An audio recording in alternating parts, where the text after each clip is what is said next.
All right, everybody. Hey, episode 92 of the Church Digital podcast, powered by Stadia Church Planning. Yeah, we're 6 months in. I still love saying that powered by Stadia Church Planning part. That's awesome.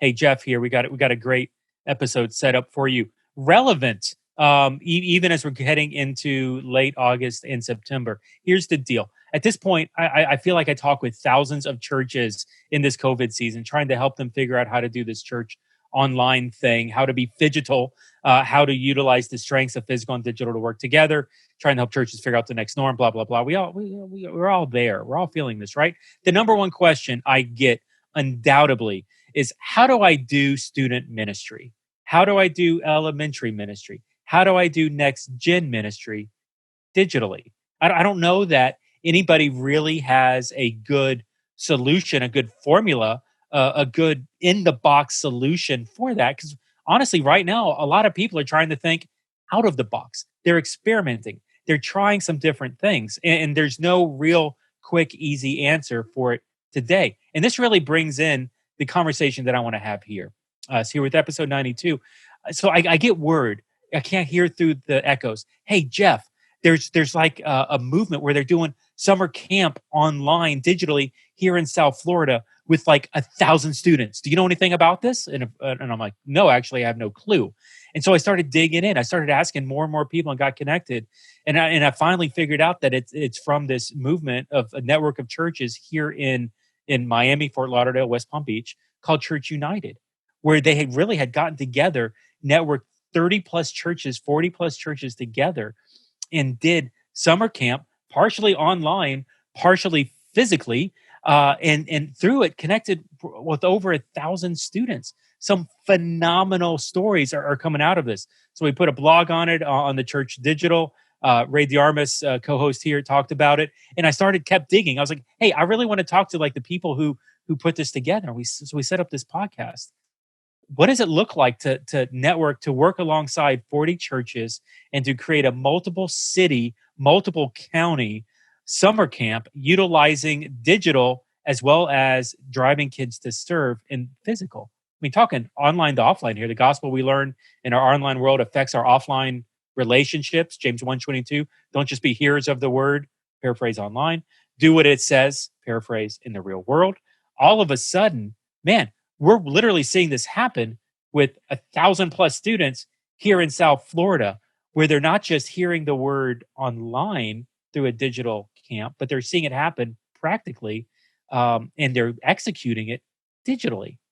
Awesome. Phenomenal conversation. So here's where we are. We're bringing in two student pastors into the conversation. We're bringing in Javin Shashati here from Calvary Chapel, Fort Lauderdale, as well as Angel Garcia from Rev Church in Miami. By the way, Christ Fellowship Miami, Ray DiArmas, Christ Fellowship was also involved. Ray DiArmas, digital pastor from CF, will also be involved in the conversation, co-host as usual here at the Church Digital, in a conversation that I am simply calling How to Do Digital Summer Camp for Students. Okay, everybody, here you go. Javon, maybe just a minute or two. Man, tell me your ministry story, how you started student ministry, or how you got connected to student ministry down here, why you're a Miami Heat fan. Like just give me a little bit of the 411 of who you are. Yeah, of course. So my name's Javin. It's spelled like Javon. So I get that a lot. I get any variation of my name. So don't feel bad at all. I answer to anything close. But it's Javin like Gavin. But yeah, so I was born and raised here in South Florida. Grew up here my whole life.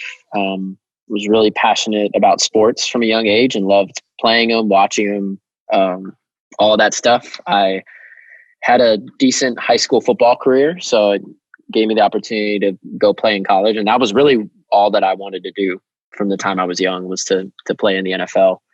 And so I went to college at Liberty and played quarterback there, and majored in youth ministry because I was like, oh, that sounds like fun. And God just wrecked my world and said, this is what you're going to be doing for the rest of your life.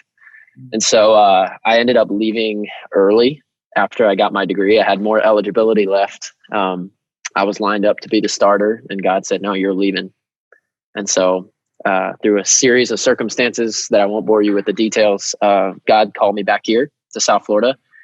me and my wife. I've been married for 5 years. My wife and I have two incredible kids. I have a 3-year-old son, a 1-year-old daughter, and grew up at Calvary. So it's kind of cool to be back at the church where I grew up. So I tell our students all the time, I remember sitting in the same seats that you're sitting in.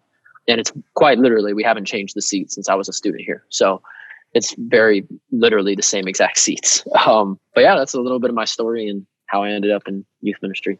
That's awesome. A homegrown kid coming back to his church to do student ministry. Awesome. Hey, Angel, tell me the same thing, man. Tell me a little bit of your story, kind of ministry story, how you ended up down here in South Florida, and just ministry in general.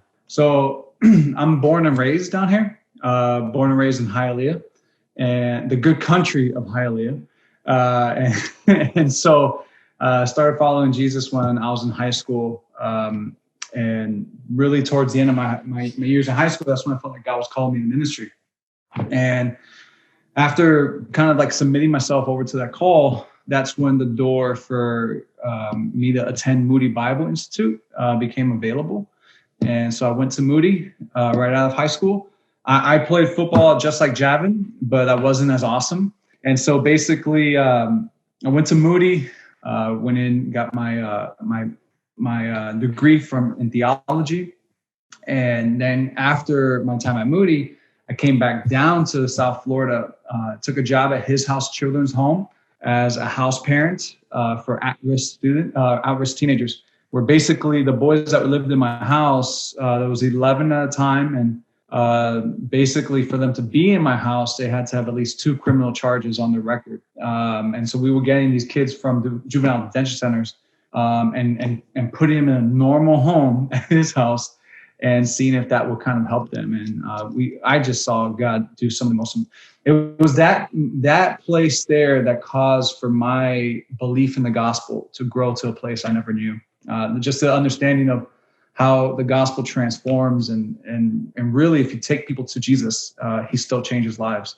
And so after spending about a year and a half living there and with those boys, I took a position at Christ Fellowship back when Jeff Borden, Frank Hopkins, and just a whole stew of people were there. I worked at the Christ Fellowship Homestead campus with Steve Miller. And after being there for about 8 months, that's when I was approached with the idea of our campus becoming its own church. And basically that's when we started the process to plant Core Community Church, which is now called Restoration. I was there for close to 6 years, almost 6 years. And then that's when I was just feeling this burden to really step out of that church. And that's when I took the position here at City Rev Church as the student pastor. And so I've been here for about 3 years now. This camp that we did is the 20th camp that I've put together. And I feel like that should be like championship rings I wear for every camp. Like I feel like I should have rap banners hanging up.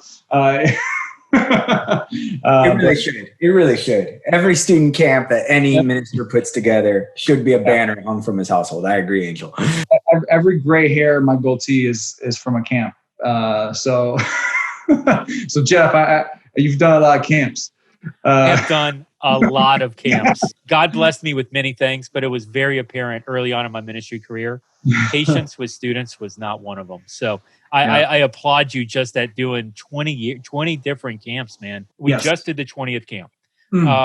Tell me what made this one unique, different. There's like, I'm hearing stories of like a digital engagement, physical engagement, doing things in the middle of this COVID season. Like, tell me the story of SOFLO camp this year. Basically, when everything with COVID hit or started popping up in March, that's when, about a few weeks into it, when I was just kind of like, man, I think I might not be doing camp this summer. And I was just kind of like, oh man, what am I going to do with all this time? Maybe I'm going to learn how to play the guitar. Maybe I'm going to like work out. I don't know. Maybe I'll learn another language. Who knows what I'll do with all my spare time now?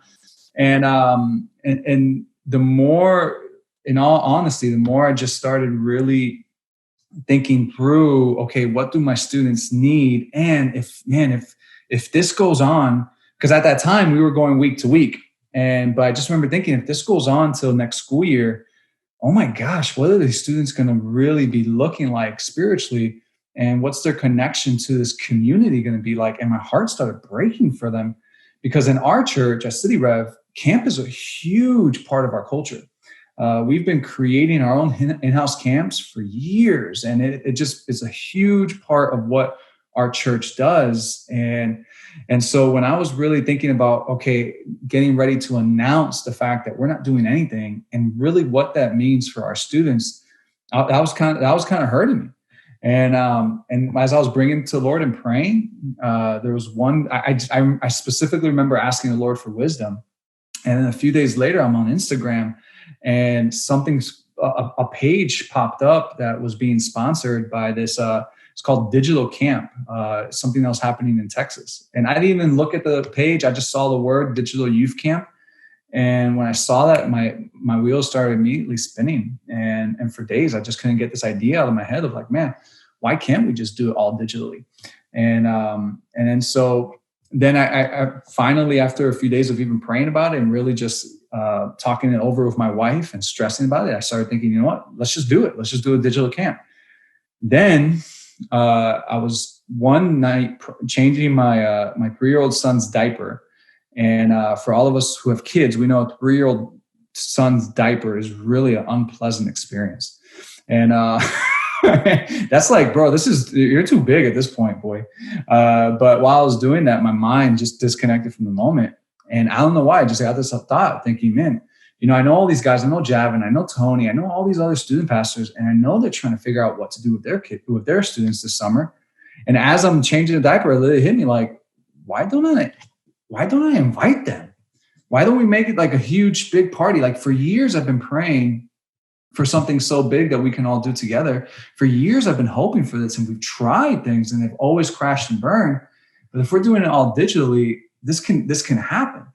And so a few days later, that's when I reached out to Javin over at Calvary Fort Lauderdale. That's when I reached out to Tony Cobb over at Christ Fellowship. And not to embarrass you, Javin, or you, Tony, if you're listening, but I knew if those two big domino pieces would fall, I knew everything from that point would really fall quickly.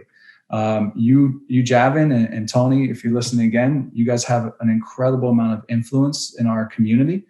And you guys are people that other people really look up to.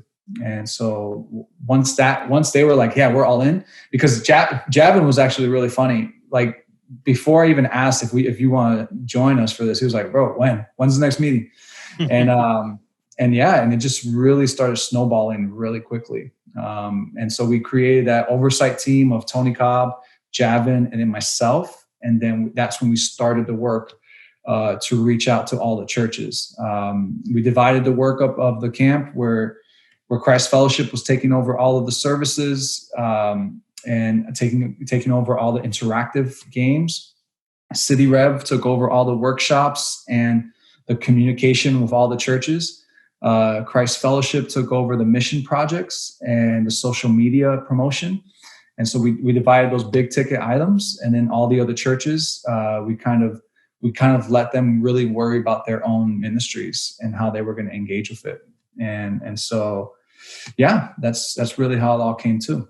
Javin, so you get the call from Angel and you go back to your leadership, and how are they responding to this? Because I'm sure a lot of people are like, well, that sounds like very idealistic, but when you're talking about a lot of churches, cross denominations, etc. And, I love seeing the church work together like that, but not everybody's really down for that. So how'd they take it? Yeah, I mean, this was something that I knew going in. Our church leadership has been so bought in to Church United and churches coming together to do stuff. And so there's always speculation that you have even in your own mind, right? Of like, could this really work? I mean, let's think about logistics of could this actually happen? And as you start to think about it during a COVID season like this, I mean, all of the barriers that would otherwise keep you from doing a digital camp together were torn down. It's like, okay, so what location? And we're like, what do you mean location? There isn't one. I mean, location is anywhere you are.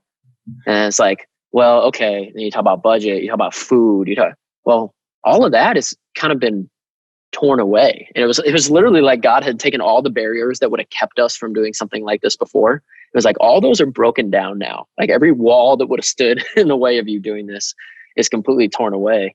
And so I think that just opened the door. And to see even lead pastors like Doug Souter and Roby Barnes talking, I mean, like, hey, we're all in on this. Like, let me know what your youth guy is doing, because we're excited about what's happening. Just gave us that much more confidence to pursue what we felt the Lord had called us to do. And so it was an easy yes for me. Like Angel said, I mean, he called me and I said, when are we meeting? When are we making this happen? It just sounded like such a perfect fit.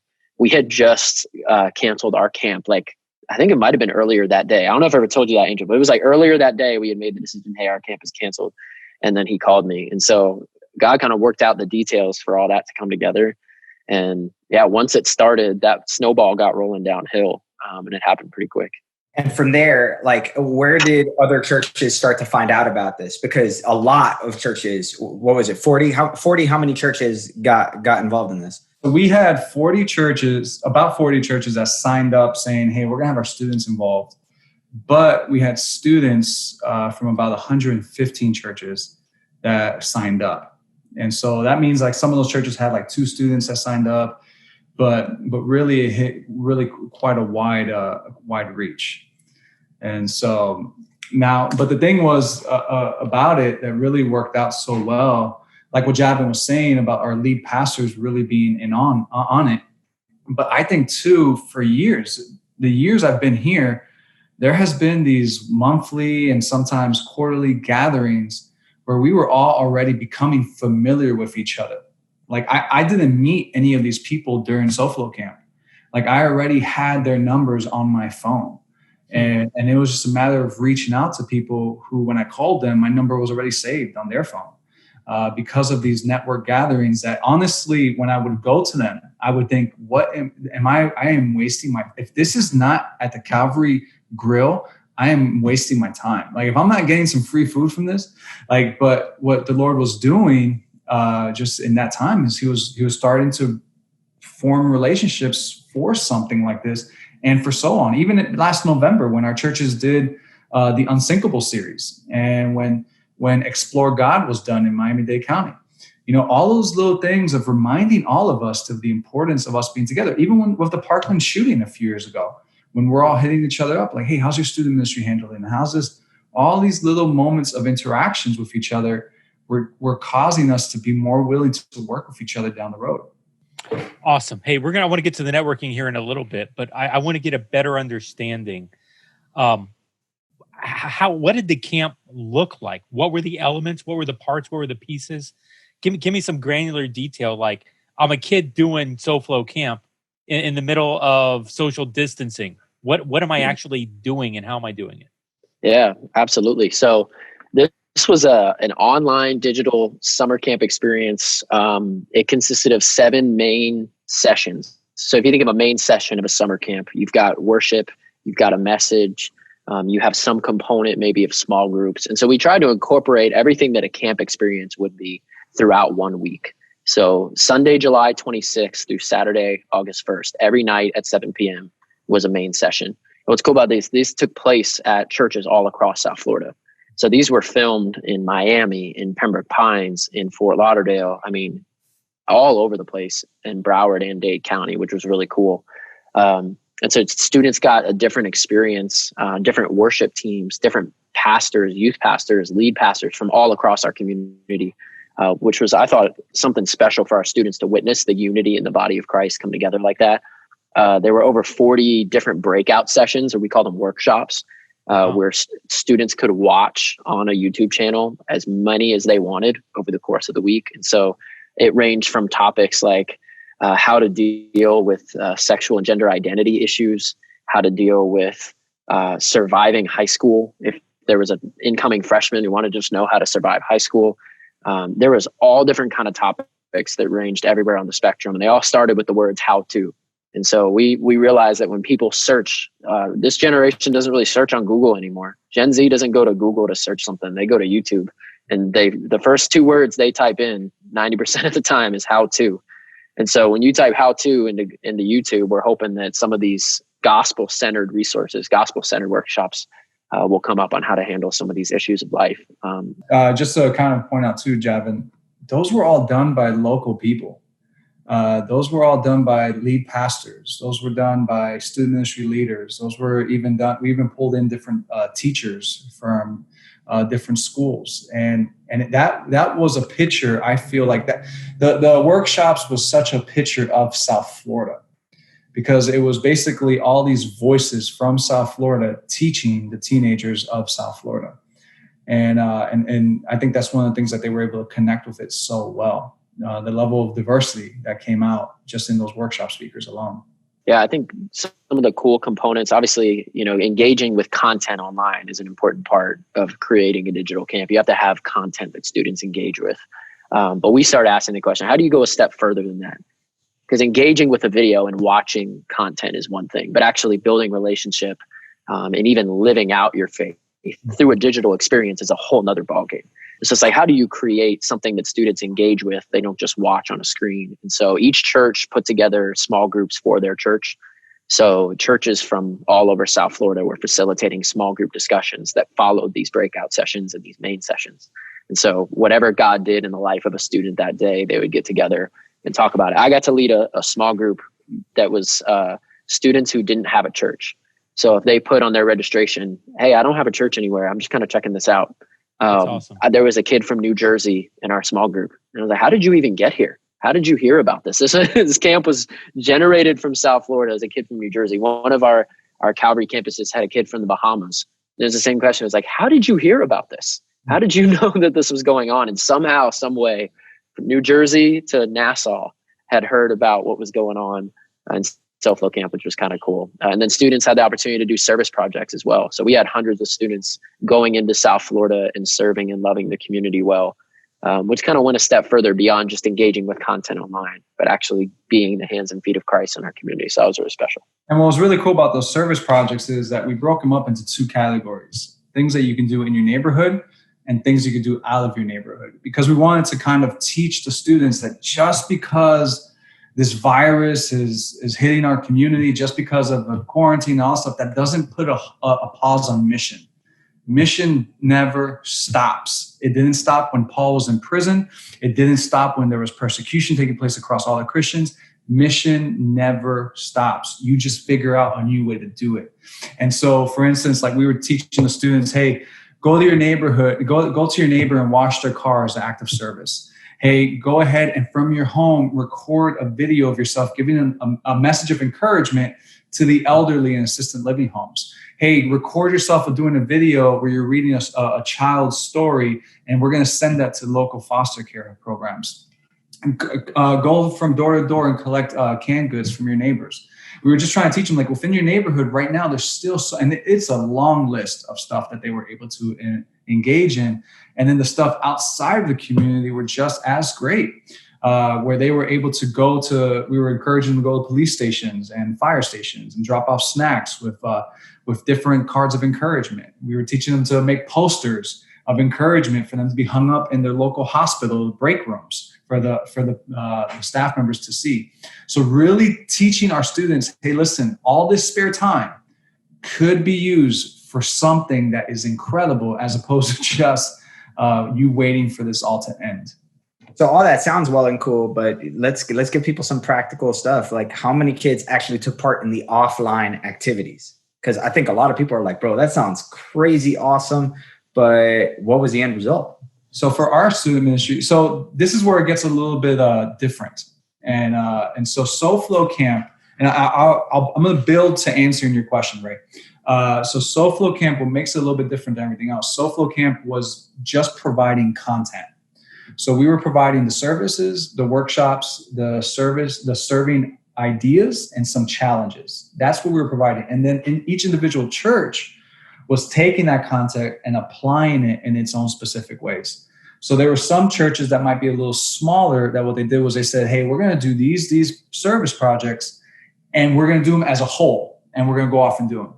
Where at City Rev, what we did was we said, hey, we're going to give community service hours for what you do. And so basically, whatever you did, you kind of reported it to, we call them tribe leaders, which was their group leader. And at the end of the week, there's a spreadsheet with a breakdown of everything that the student did that week. And then we tally up hours. So we had one student that earned 107 hours that week, literally every day for almost 15 hours. Just gunning it and doing different projects from either in their house. And we worked it out where, like, if you record one video of encouragement, really that's about an hour of service, because you got to plan the video, you got to record it, you got to email it, all that stuff. And so if you write a letter, one of them was to write a 1-page letter with a drawing to a kid in foster care.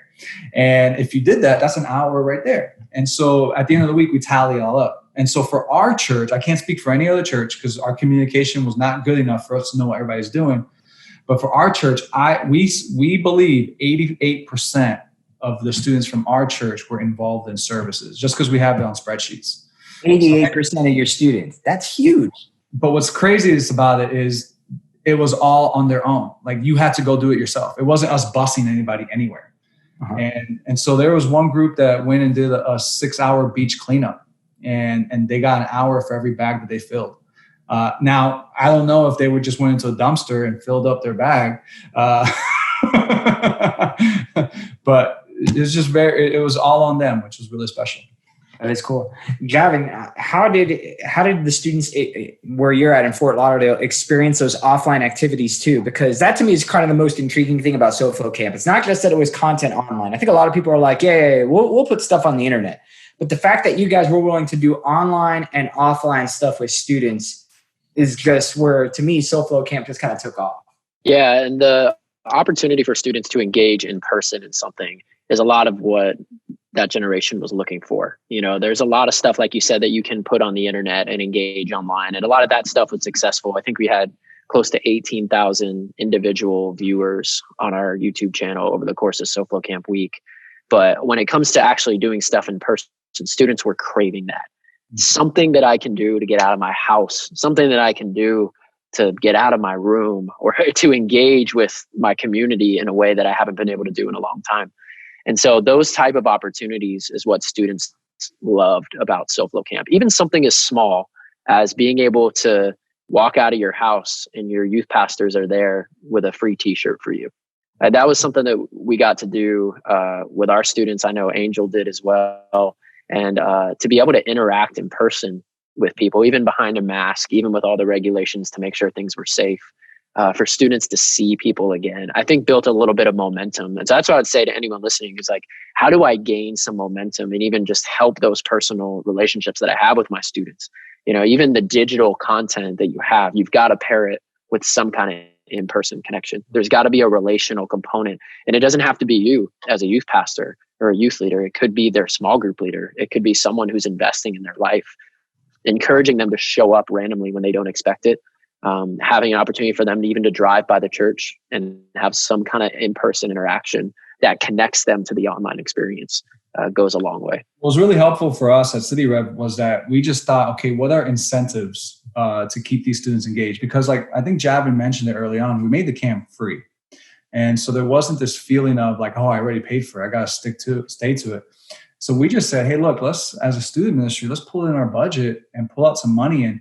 Because what we did for ours was every morning they had a Zoom meeting with their small group, and every evening after the service. And so we said, hey, every morning we're just going to give one kid from every Zoom group some big prize. Either we deliver a pizza to your house, or we give you a box, or we give you some $20 gift card, keeping them in. But then we thought, man, you know what? Let's think of some incentives for them to engage in relationship. So we made some of the service projects. Hey, if you host a watch party at your house for 6 people or less from the student ministry, you get a community service hour.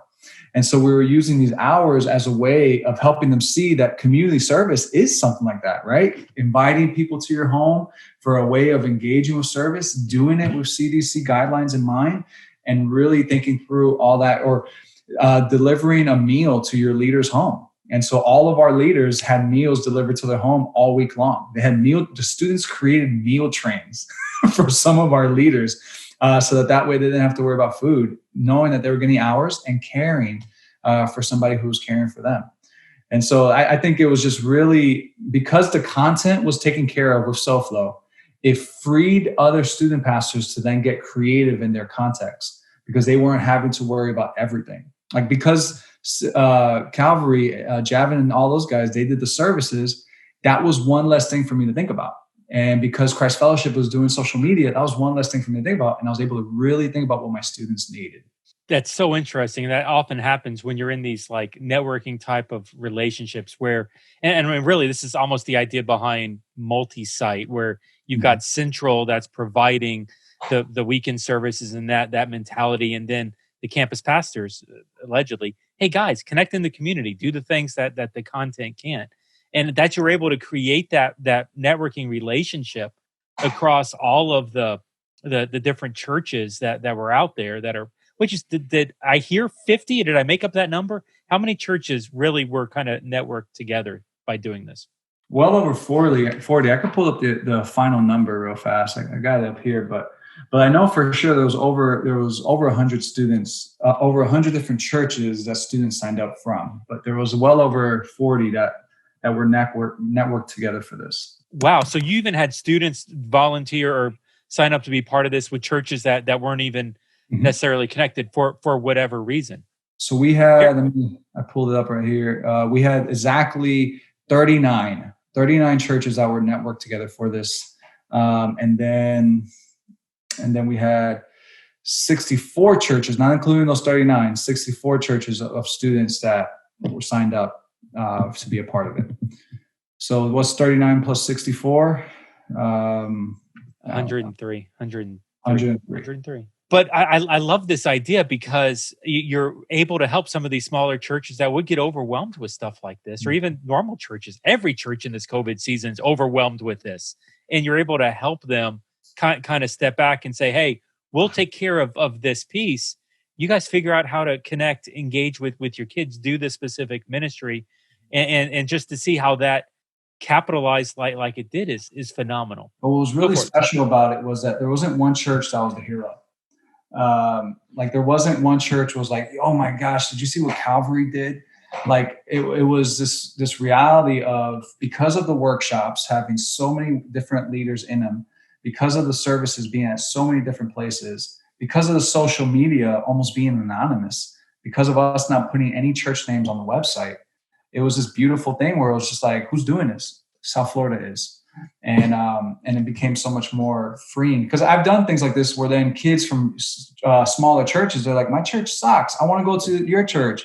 And that hurts that church. And that hurts that kid in the long run. And so I think because there was no church hero, Jesus was the only hero that week. Very, very cool. Would this have worked pre-COVID? Like, if you had tried to do this in 2019, is this a thing? I mean, I think it would have been very difficult. I think it could have worked. I think a lot of what SOFLO did was break down some of those barriers, like we were talking about earlier. And so, I mean, you guys know the busyness of ministry and this rhythm that you get in of just constantly producing and producing and producing. A lot of that stopped and gave us the bandwidth and the opportunity for God to do a work with a digital summer camp and everyone networking together. There were times throughout this digital camp experience where I felt like I was on the same church team with Angel and Tony and these guys. Like, we would meet more often than sometimes I would meet with my own people that work with me at my church. And it was cool. There was something about that. I was like, this is special. And I don't know if this happens everywhere, but I want to keep doing this. And so it was so cool to have that kind of experience. And like you said, the barriers that would have prevented this from happening before were taken away. And we got to realize that God can do a work of unity like this in any season. And so as we look to the future, I don't know if it could have happened there. It would have been very difficult to even think of something like this, to even figure out what this could look like pre-COVID. But now that it has happened, I mean, we're talking about, man, how do we get together in person more? How do students from other churches get to come together and hang out and get to know each other, and not for the sake of, I'm going to try your church and you're going to try my church. It's not about church hopping. This is about the church, the capital C church, the body of Christ, actually getting to know each other and to be on mission together. And so Eddie Copeland from Church United says all the time, our unity is the greatest apologetic we have as the church. In John 17, Jesus prays that we would be one as he and the Father are one, and that the world might know him. And so that's what we were all about from the very beginning of this. John 17:21 kind of became our mantra, that we wanted to be one. And so I don't know if it would have worked pre-COVID, but I'm thankful that it did now. And I'm hoping that in the future, we get to do more stuff like this together. I mean, I got questions about the future because believe me, I know that there's a lot that's coming out of this. But before we get there, why don't you tell everybody kind of how the programming worked out? Because that aspect was pretty intriguing to me too, as far as like how you guys handled when worship teams did what, who spoke on what day, et cetera, and how some of that worked out together. Because that to me was one of the great things about the sharing aspect of it, so that not one church felt like it was being dominant over another. Yeah, so we started off with what do we want to teach? And what is it that we want to communicate to not, it's crazy because you think, well, I want to teach my students, but now we're thinking, okay, well, we want to teach South Florida. and we knew very early on that this was the idea that's going to give birth to a lot of ideas down the road. And so what we wanted to, we were brainstorming the actual service topics. That's when exactly what Javin was just saying, the idea of John chapter 17, when Jesus says, when he was praying for us to perfectly be one as he and the Trinity is one. And so that's when we were really thinking about, okay, what does that really mean? Like we need to help our people and all these people see what it means to be one with each other. And so that has so many different more components than just being friends. Like that means there's a one gospel, there's a one mission, there's a one body, a one word, one story, one walk, all those different concepts.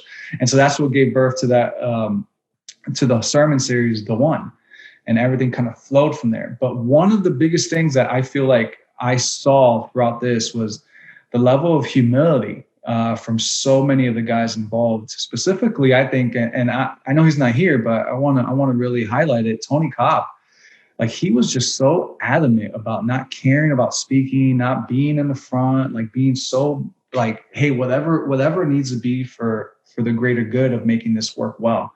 And so we looked at it. It wasn't like, hey, if you had some kind of role, you get rewarded with teaching. It was, no, how do we spread this out well? How do we make sure that Angel's not on every night, or Javin, or how do we spread it out where there's so many different faces from South Florida in these services?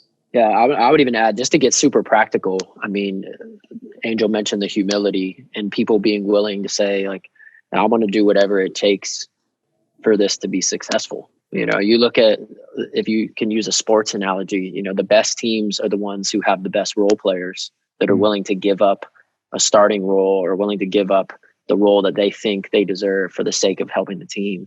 And when it comes to SOFLO camp, I mean, worship teams stepped up in moments when we needed them to. So we reached out to different churches and said, hey, would you host our third session, night 3 session? They said, hey, we'll go make it happen. We're in the middle of production for something right now, but we so believe in this that we're willing to put this aside and to focus on what God is calling us to do at SOFLO camp. And so there's so many stories of that, of churches' humility, just being willing to step in and lead, and to try to put together, 7 different main sessions, 40 different workshops over the course of a couple months to get ready for this full overload of digital content on a YouTube channel was a crazy task that could only be explained by the grace of God. Like that much digital content was created and filmed and post-edited and everything in a short amount of time to be able to be uploaded. It really did take every church. Yeah. Like this would not have been able to happen if it was just Calvary or just City Rev or just Christ Fellowship Miami or just Restoration or whatever church you name. It couldn't have happened with just one.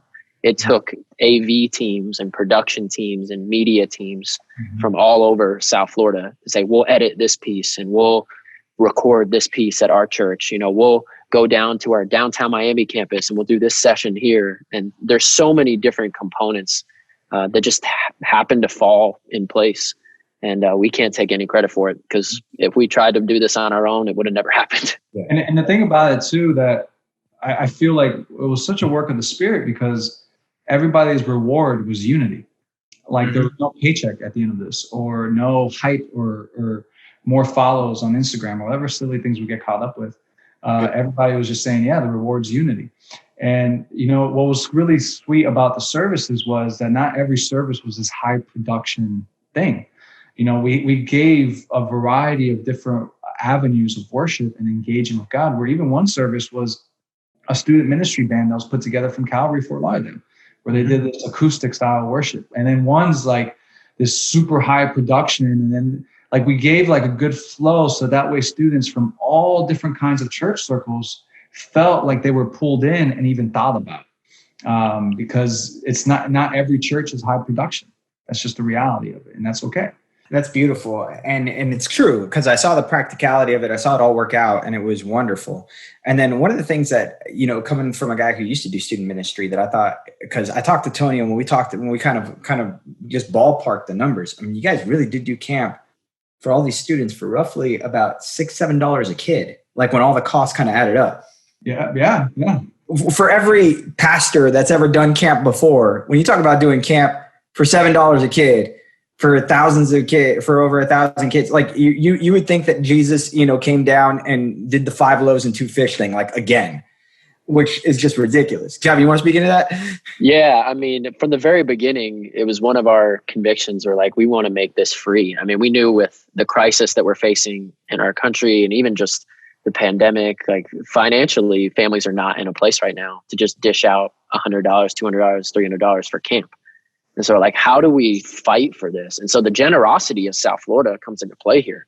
And so I'm not going to steal any individual organization's blessing in heaven, but there were organizations that donated to SOFLO camp to say, hey, we so believe in this being free for students in South Florida that we want to help fund this.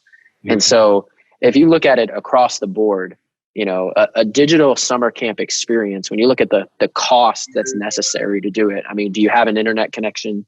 Do you have a streaming system? Do you have YouTube? If you do, like, you could pull off a digital camp experience. Even the in-person expressions, like the missions challenges and the small groups, are all motivated and driven by that digital content. So the next step from a main session could be, hey, go right now and bring a note to your neighbor. And that's a physical act of service that happens because of a digital piece of information. Like, how cool is that? And that doesn't cost anything. Right? That's not something that you have to actually pay for and, get a car or a bus for students to go to an outreach. Students did a 6-hour beach cleanup completely on their own. And that was spurred on from digital content that was created. And so we knew going in, I mean, the cost was going to be low already. We didn't expect it to be $7 a kid low, but we knew that going in, we're like, this is something that, because of a digital experience, you can do things that you never could have in person. And so the amount of students that participated absolutely blew our minds, and the ways that they were able to practically engage was just nothing that could be explained by our own gifts and talents. Because if it was, it wouldn't make sense. It literally was Jesus multiplying. If there's anybody listening who's kind of thinking, man, how can I do this with my kids or my student ministry? We tried to make it where it can be done after SOFLO. And so we put everything on the YouTube channel in a way that a church can say, hey, we're doing SOFLO the first week of September. And you just take our YouTube channel, all the services are on there, all the workshops are on there, and you can go ahead and access, we can send you all the different mission ideas, and you can do SOFLO yourself for free. And I just want to also really highlight the fact that, I know I mentioned this earlier, all these different networking things that we were a part of that kind of led up to us all being close enough to do this. But like, even things like when Tim Keller came down and down at Crossbridge and slapped us all in the face with unity, like, and just made it like, this was something what Tim Keller does. I remember you were there, and I remember also sitting there like, and this is all a product of the Spirit going before us years ago and saying, look, one day you guys, you don't think you will need each other that much, but you will see you do. And so I'm just so grateful to think about what's he going to do 6 years from now from this. So usually after camp, there's the camp high, right? Like, there's the moment where we all take our sticks to the fire, we cry our eyes out, we get on the bus, we get home, things change. What has life been like coming out of SOFLO, considering it was here, it was digital, but it was highly relational and engaging? Yeah, I think from an individual youth ministry standpoint, I can't speak for every youth ministry, but this has created so much momentum for us. students who otherwise weren't connected during the pandemic. I think every youth pastor can relate when you think of the student that you haven't seen in months and you trace it back and you're like, oh, I haven't seen them since the beginning of March. Yeah, ever since this pandemic happened, it seems like they've dropped off the face of the earth. I don't know where they are. And so because they're not coming to church in person, you can text them, you can call them, and you're like, it seems like they're not responding to anything. A lot of those type of students have come back because of SOFLO Camp. So there's something about that expression of unity that intrigued them, that brought them in. And when we asked them that question, like, what is it about SOFLO Camp that brought you back? We've been calling you for months. And they said, I don't know. It was something cool about churches doing something together. I was just curious and I wanted to see what it was about. And that was the hook that brought them back into the fold of community. And so, like I said, I can't speak for every youth ministry, but momentum has been crazy for us on the tail end of this. One of the coolest parts of what happened at SOFLO Camp that has continued on, which I'm most excited about, we did a panel where we talked about what it means to engage South Florida in the mission. And just on a whim, we're like, what if we created almost like this grant process where students could submit a mission idea and say, I have an idea to reach South Florida with the gospel. I'm gifted in these areas. I'm passionate about this. And I've had this idea for a long time and I want to go do it, but I've never had the support before. So we said, you have the support now of 40 plus churches in South Florida. So we put a Google form, and not very complex, very simple tool that anyone can use. And we just said, submit your idea and we want to support you in this idea. We'll even fund your idea. We said, we will, if this is a good idea to go reach South Florida with the gospel, we will fund it. And we just sat back. We said, we'll see what happens. We'll see if anyone submits anything. And there's been tons of ideas that have been submitted that are incredible. And these are students. Seventh graders who are saying, I want to provide hygiene products to homeless women and share the gospel with them through hygiene products. Or a senior girl from Pembroke Pines who says, I want to start a painting ministry where we come together and we paint on canvases and we tell gospel stories through scripture as we paint together. And that's the way I'm going to reach my friends for the gospel who otherwise wouldn't come to church. These things that are created from the minds of students as they think about what their gifts are, as they think about what they're passionate about. And then God uses them to go accomplish that idea in the community. And so that's been one of the coolest things for me that's continued after SOFLO Camp is some of these conversations with these students and asking them very tough questions too. Like, hey, if you were given the money that you're asking for, what would you do with it? And sometimes it feels like ministry Shark Tank. I'm like, yo, this is kind of cool. Like you get to ask questions to you're dead to me. Go. Yeah. It was like, convince me that I want to invest in your company, but it's really your mission idea. And so it's been cool to walk a journey with these students and to hear their passions and how really committed they are to the gospel and bringing the gospel to their community. And these are students that I otherwise wouldn't have known, Angel otherwise wouldn't have known. And now we have this relationship and we're really partners in ministry together. You look at the disciples and a lot of these guys were teenagers and they went and changed the world. And so I feel like God could do that again in South Florida. So looking forward into the future, like immediate future, is there like a winter version of SOFLO coming? Is there something like that? Because in my mind, I was like, bro, this was so amazing. I watched, you guys mentioned Tony Cobb. He's our student guy at Christ Fellowship. Like he had so many positive things to say about it. Now talking to you guys, hearing such positive things. To me, this is an answer to prayer in regards to a lot of possibilities with retreats. Is there something coming next? Yeah, forgive me for using a double negative, but we can't not do something in person after SOFLO Camp. So every English teacher is going to hate me for saying that, but it's true. Like we can't not come together and do this again. And so we've been talking about what that'll look like as things start to open up, as things start to happen, even if they don't, continuing to use the momentum of SOFLO Camp. What's cool about this, like Angel said earlier, because no church was tied to the branding of this, the idea of SOFLO, the SOFLO logo, has kind of created a brand that is not attached to anything. And so students will associate themselves with SOFLO and they're associating themselves with the Church of South Florida. Like, how cool is that? Like, I was a part of SOFLO. Well, what is that? And they're like, well, it wasn't really something my church did. It wasn't really something that any one church did. It was just all of them. And so, well, are you a part of that? Like, yeah, I'm a part of all of them. in some way, like I associate with my local church, and that's where I grow. That's where I'm discipled. But in some way, I'm tied to the Church of South Florida. And so for us, as we look to the future, that name and that branding, but even beyond that, just that community that's been built around SOFLO. I mean, I've gotten screenshots sent to me of group texts that are just called SOFLO. And it was like, there's a whole group message of 6th grade girls that's just called SOFLO because they built a relationship over the course of this week that's continuing on. And so, yeah, we can't not do something together in the future. We're dreaming about, okay, well now, is there a space that will be big enough? So we're dreaming about, is there any space in South Florida that'll even be big enough to hold all the students that are represented in our youth ministry? Wow. And we're just praying that God will do big things in the future. The thing is that I believe, we taught these teenagers in that 1 week what's possible with unity. And so if there's something that's not going to happen in the next 6 months, those teenagers that experience that when they're doing ministry one day, when they're pastors, when they're leading a ministry, they grew up watching unity. And so that's where I'm excited about what's going to take place 15 years from now, when those kids now have voices of leadership. And I think it's good because I remember when my youth group, when we thought it was a big deal that we had another youth group come to our service, and we're like, oh my gosh, the unity. And these kids got such a big picture of it. That taught them something that's going to echo for a very long time. And so like this weekend, we're doing a little celebration with some of the student pastors that, Javin's doing a phenomenal job putting it together.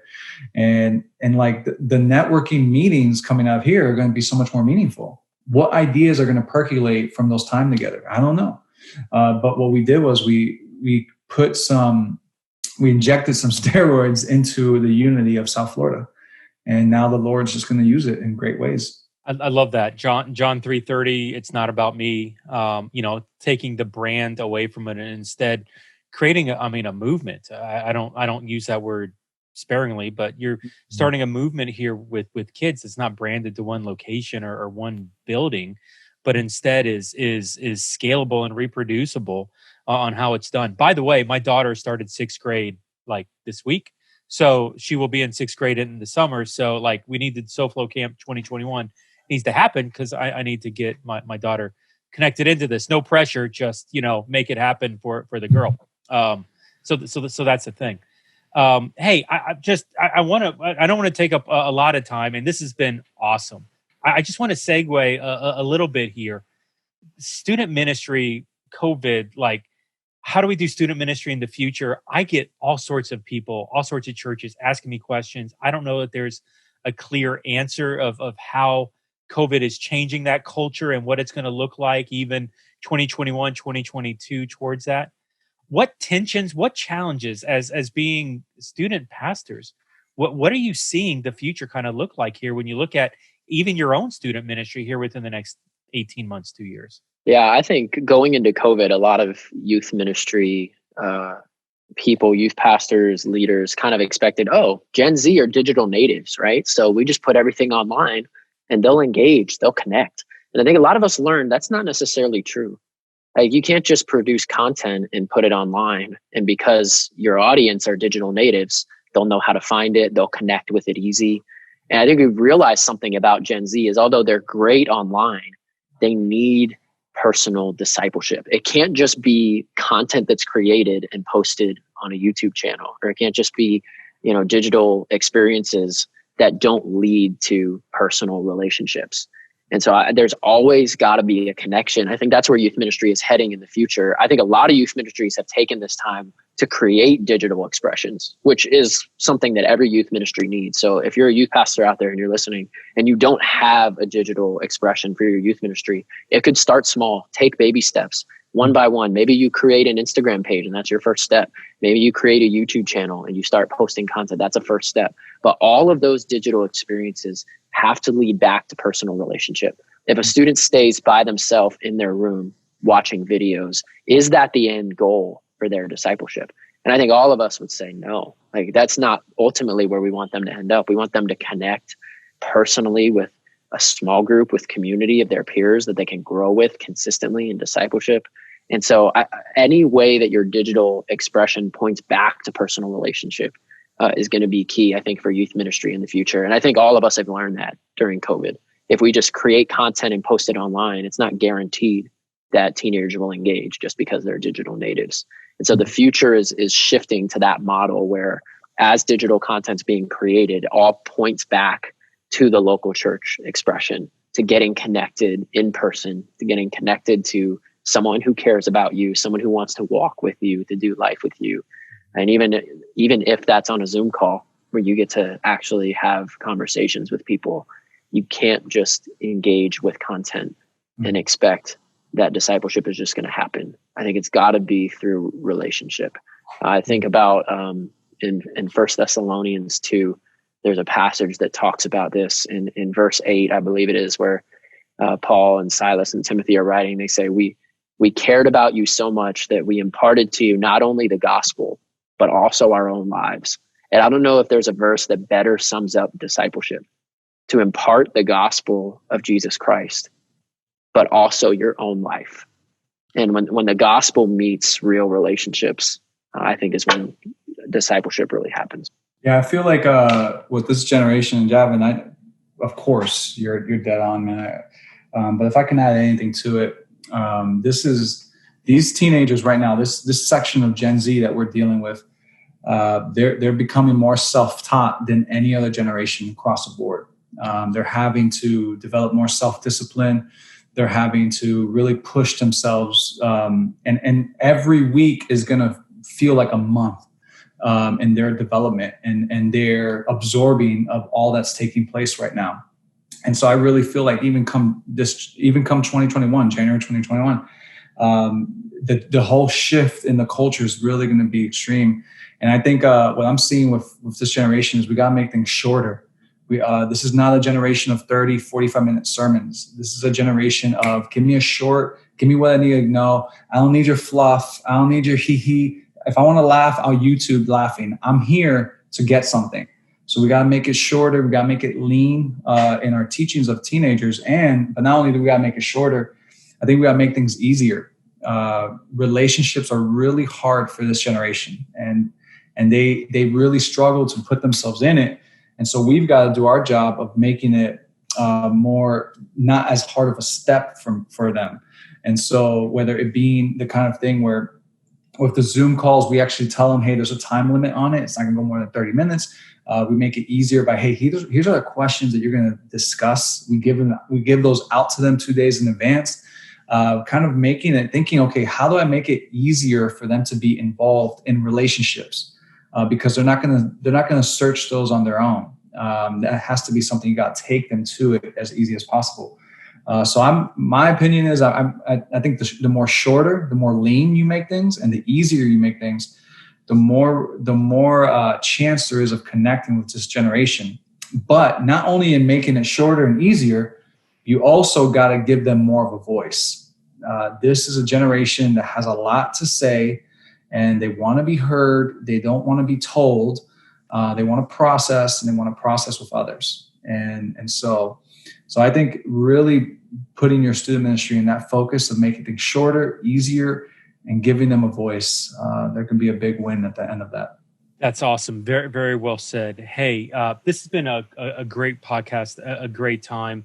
I want to hear about SOFLO, like Christmas version, 2021. I want updates on this. And I love Church United, South Florida, you guys working together towards doing this. So looking forward to hearing what's next and having you guys back on. We'll bring on some others to get a full picture next time, but definitely love this path that you're on. Thanks for taking care. By the way, thank you for taking care of and ministering and shepherding and doing student ministry. I made a joke earlier about how like student ministry is hard, and there's a reason why God told me not to do student ministry, because I am not wired to do that. And I discovered that quickly in my ministry career. But I love the fact that people like you are out there taking care of like kids like mine who are wrestling with tough questions. And yeah, we're dealing with stuff at home, but there's always someone else can go to that can show the love of Christ in that. So thanks for doing what you're doing for ministry in South Florida, as well as it sounds like Bahamas and I don't know where the other one was, Rhode Island, New Jersey, James 1:22, don't just be hearers of the word online, paraphrase, do what it says in the real world. You had the main sessions, you had the small groups for, some accountability. And then you had service opportunities where they're literally engaging with people. The content that we're hearing online is driving towards offline relationships. And if we could figure out, honestly, how to bottle everything that you did and teach that to every church across America, I think that we would be better moving forward. Work on it. Give us some time. We'll figure out how to do it. So, hey, once again, Javin, Angel, thanks for jumping on the podcast. This has been great. As we're landing the plane, any closing thoughts from anybody? Any last minute zingers, mic drops? This is the moment. What do you all got? Anything? Honestly, man, I would say this has been such a joy getting to work with these guys and build these relationships that I never otherwise would have had. And so I would say if there's anyone out there listening right now who doesn't have a relationship with someone from another church, maybe that's even in your similar role, research them, reach out. Don't stalk them. Don't show up at their house late one night. That's not a good look. But find out their email address and reach out to them and just say, hey, how can we work together? And maybe it even starts with, how can I pray for you? What are you going through right now that I can help support you with? I can talk about countless times before SOFLO was even an idea that Angel and I just said, hey, how can I pray for you today, man? Tony, hey, how can I pray for your ministry? How's your family doing? It starts with relationship. And so I would encourage anyone who works in any church role, not just youth ministry. If you work at a church, it's important to connect and be unified with like-minded churches around you that are centered around the gospel and the mission of Jesus Christ. So reach out to someone, send an email, make a phone call. It'll go a long way. Yeah, if I was to give one last thing, I think it's very important to remember that prayer, that the Lord actually hears us. And the Lord listens when we ask him for things that he wants, unity. And when we ask him for people to come alongside us in ministry and teach us and give us wisdom, the Lord legitimately hears that. And I know sometimes when we think about prayer, we don't think that's very practical. But according to Jesus in John chapter 17, before he goes to the cross, that's the most practical thing he did. He took time to pray. And I think that's so significant to not just push that aside. SOFLO Camp is a result of years of prayer together, years. And we didn't know how that prayer would be answered, but the Lord answered it on his own time. And so I think being mindful of wherever you are on the spectrum of unity with other churches, really focus in on praying and seeking after the Lord for this to happen. It's amazing. It may not feel like it's necessary at the moment, but you're laying that foundation for years that sets you up for the time when it's necessary. You're banking that stuff and building those foundations and that friendships that's going to allow you to do the God's work when it's necessary in his timing. So well said, well done. Hey, Ray, as we're landing the plane, any closing thoughts? Yeah, a couple things. I feel kind of like the grandpa in this conversation to a degree because I'm so happy. You feel like the grandpa. Have you looked at my beard? I'm the old bald guy here. Well, I mean, having done student ministry, what's now the kids who are in my student ministry are now the kids leading student ministries. So that's why it's like, oh man, but to see this happen also with guys who are, and for those of you who are national, you just got to understand, I'm so emotional about this to see local guys doing this because, kind of like what Jeff said, the community down here, especially amongst ministers, is so small. You just got to understand that Miami has been a tough nut to crack. We don't have the same kind of thing that you see in Texas or in California where you got these massive churches that are just killing it all over the place or whatever else. And to see, specifically in student ministry, see churches working together gives me so much hope, not just for the now, but also for the future of how the church is going to continue to push against the gates of hell here in Miami-Dade County and even up in Broward where Javin's at. Because that's just such a huge, huge deal. We've taken a lot of L's in this area, especially spiritually. I mean, we've taken a lot of losses. And so to see the student guys kind of pick up and to say, hey, we can do this, and not to leverage it as their own platform, but to leverage it as an opportunity for unity and to even humbly allow other people to step up and lead. That to me is just one of the things that I got to gush over, from the sense of, pride and admiration. And so guys, thank you for leading. The future is bright. The now is bright. And so thank you so much for doing this and for leading it well. Yeah, the humility of this conversation is the thing that I wasn't expecting when we started. I just want to go on the record, kind of echo that. Not that I was expecting anything prideful, but even to the place of, hey, I don't need to talk. Let's come other guys in here to better represent the city. That's where movement comes in. It's let's elevate God above all, but let's let others have ownership of this idea and this movement instead of trying to territorialize and control everything. And so that I want to thank you for just that lesson and echoing that. So this has been a great conversation for Javin, for Angel, for Ray. This is Jeff at the Church Digital. Thanks for jumping on the podcast, and we'll see you next time here at the show. Y'all have a good day.